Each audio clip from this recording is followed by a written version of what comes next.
Carnes here. We'll jump right into questions. Coach, do you think it's your team's advantage that you played us so quick after you played them last time? It's still fresh in our minds. I don't know, because it seems like a long time ago in some ways, and we've had so many other games in between, but anytime you go through the second go-round, you know, you do have some familiarity with it, but still, the prep's got to be the same.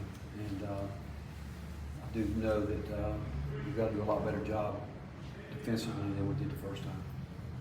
Do you have more confidence in that too big lineup that you went to at Missouri after? Yeah, I've always had confidence in it. It's just a matter of, you know, when we need it, what we think is going to work, and how we're playing. Yeah, the fact that they came through for us the other night was a big plus for all of us, because those were the two guys that were the difference in the game. What's key for those two playing off of each other? Defense, because of our defensive package, you know, that they both can get into ball screens, and you know, we sometimes we'll switch 1 through 5.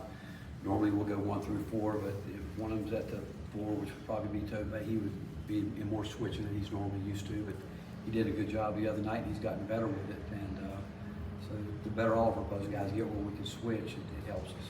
What did you like about what Tobey gave you on the offensive end?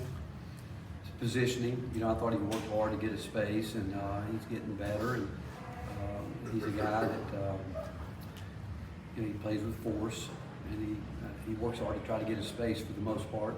And we need that, whether it's Jonas or whoever's in the game, that we need a post presence.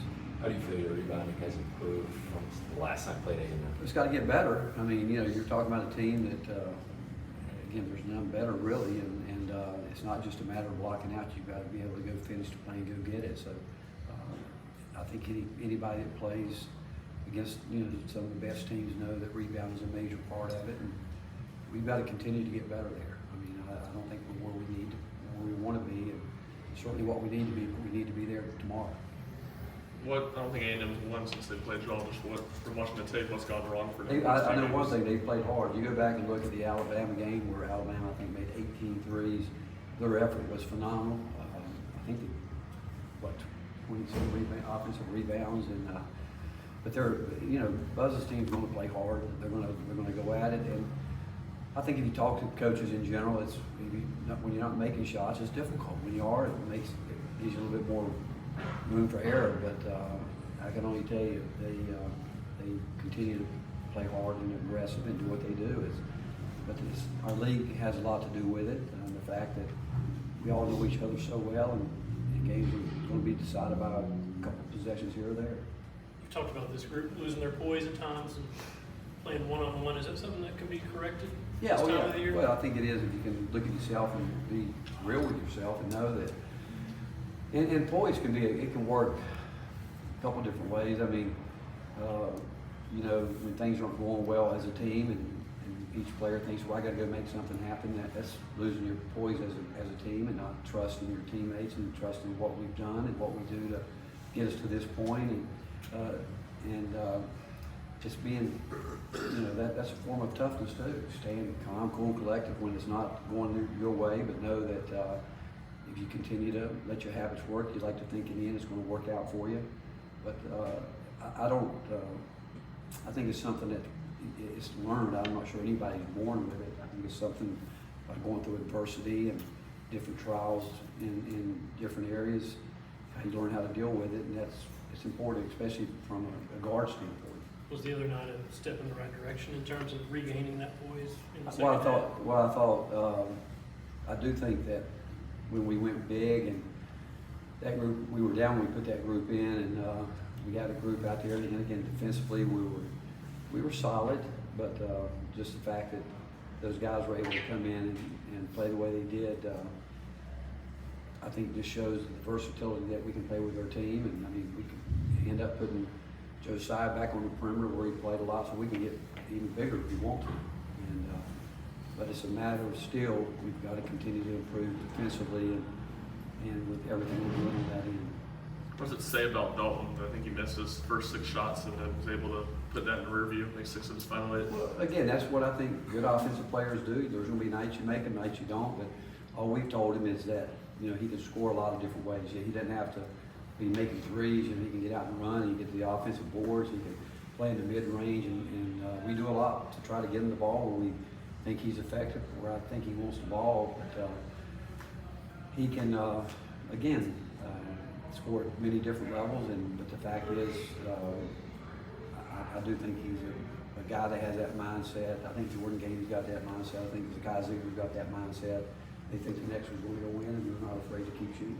Coach, I think Jonas played all 20 minutes in the second half the other night. Just how much has he grown being able to do that kind of thing for you guys? Well, he has. I think his cardio toughness has gotten, I mean, it's night and day from where it was a year ago, and especially when he's being game planned for, and teams are really trying to be physical with him.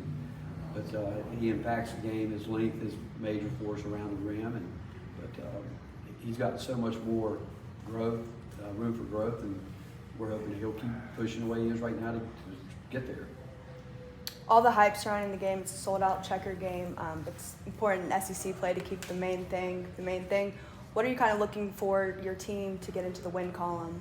Effort. I mean, and you know, do what we talk about. We all have a game plan. Within that game plan, you have to be willing to be able to make adjustments when you have to make it, knowing too that we're playing against a team that beat us in pretty much any way that you would want to beat somebody. They did it, and but it's about our focus. And again, I know we've got great respect for A&M and the job that Buzz does with his team, but and they're going to come here. I mean, it's every game for everybody. It's a huge game for everybody. I don't care if the arena's checkered or not. It's the fact is it's going to be decided between the lines. How much did that leg injury set JP back, and do you feel like he's able to the point where he can help you all again? Well, again, he's starting to work his way back in, and it's at the right time because we need it. Because you guys watched the other night, you go into games with different thoughts, and as the game goes on, then you adjust while you're in the game. And he's a guy that we think can score the ball for us, and he's had moments where he's played well. We need him to be ready when his number's called. How have you seen Cade develop, and what do you want to see from him? Who? Cade Phillips. Okay, again, I have no problems putting him in the game. I don't, as a coaching staff, we know he's going to play hard, and he's going to do what we need him to do. And I think he knows now exactly what we need from him, and I think he's willing to do that.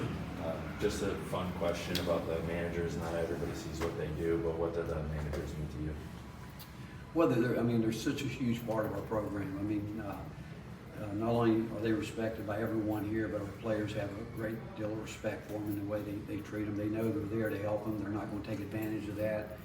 They're not expecting our managers to wait on them hand and foot, but they know they've got their backs. And we've always had great managers, guys that really want to be a part of it. And the fun part is how many of them have come in and want to be coaches, and some of them have gone on, they're in the NBA now.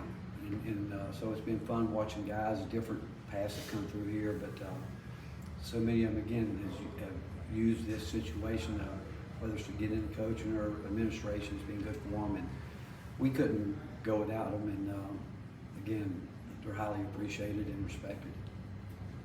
Anything else for Coach? Thanks, Coach. All right, thank you. Thanks, Coach.